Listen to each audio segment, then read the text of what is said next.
right, we're going to show you how to change the optics.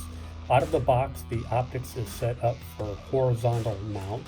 So if you're mounting it horizontally, you don't need to do anything. But if you're going to mount the light vertically, so a vertical mount would be with the bolt this way or this way, you need to change the optics. So to do that, we're going to orient this with the bolt down, just for a reference. We're going to take the lens off. Do that. You just unscrew it. We do recommend wearing gloves to do this if you have a pair around, as you don't want to get fingerprints on the lens. This lens has two gaskets inside of it, so when we take this bezel off here, the lens will come off with it. If it doesn't, we're just going to grab it. Alright, so bezel and the lens did stay on this time, so we're just going to grab the lens and the two gaskets, put them back into the bezel.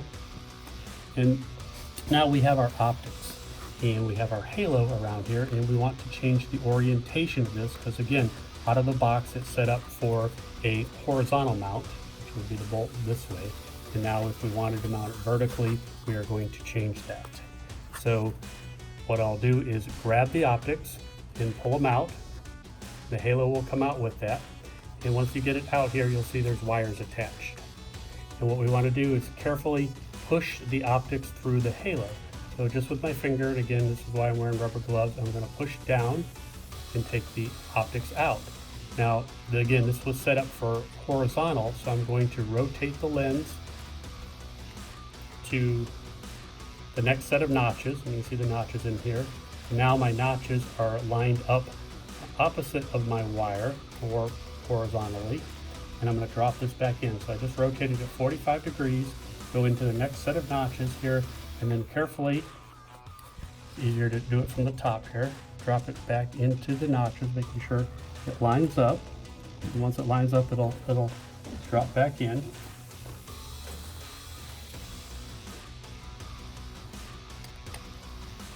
And then put my halo back down around it. Make sure this is all sitting flush, and again, I'm locked in my notches.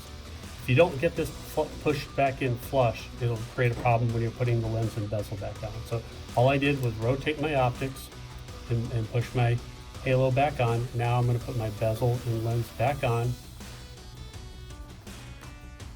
Sometimes if you're doing it like this, the lens is going to want to fall, so it's a little bit easier to pick this up and rotate it.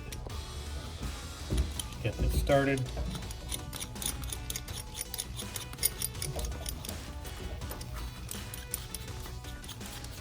And again, once you get this snug,